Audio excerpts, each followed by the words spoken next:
Hey, welcome back to the Shermichael Singleton Show. Today we're diving into the exciting world of politics as we analyze the odds of Senator Tim Scott becoming the Republican presidential nominee in the upcoming election. Make sure you hit that like button and subscribe for more political insights.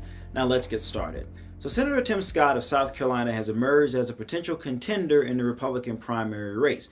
He recently announced his presidential exploratory committee, which essentially means he's trying to figure things out, whether or not he wants to formally, officially announce. With frontrunner Donald Trump and Florida Governor Ron DeSantis dominating headlines, however, Scott's unique background and political experience might just be what the Republican Party needs to shake things up. As the first African-American senator from South Carolina and the only black Republican in the Senate, Scott really does have a compelling story.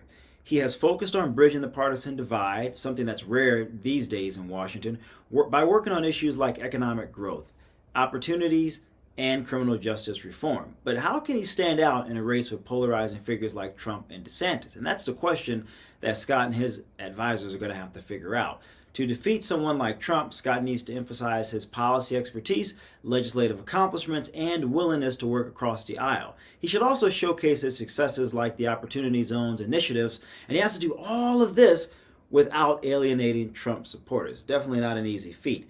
Now, facing DeSantis, on the other hand, will be a little more complicated. Scott must emphasize his dedication to core conservative values while offering a fresh face for the Republican Party. And I think he can do this by leaning into his support for lower taxes, limited government intervention, and individual liberties. I think Scott can also attract voters who view DeSantis as being too closely aligned with Trump's controversial legacy. In other words, people are just ready to move on.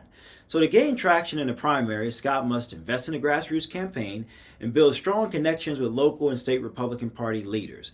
He should also leverage his unique background to appeal to a broader electorate and connect with those who feel left behind by the political establishment and those who are frankly ready to move on from Trump and who don't want someone like Trump, i.e. Ron DeSantis.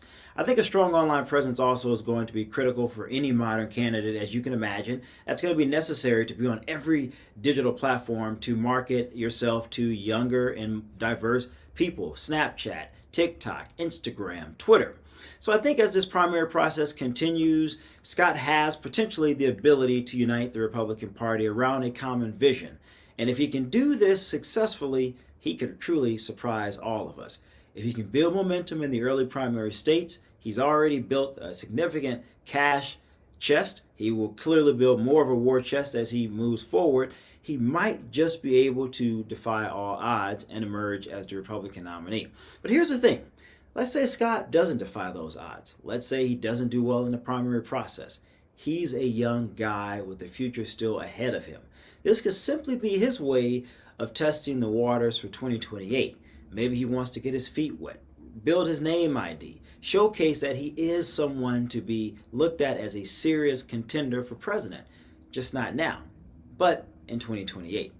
Thanks for watching. I'm Shermichael Singleton. Make sure you like this video, subscribe to the channel, drop those comments, and hit that notification bell to get updates of my future videos. Thanks for watching. Take care.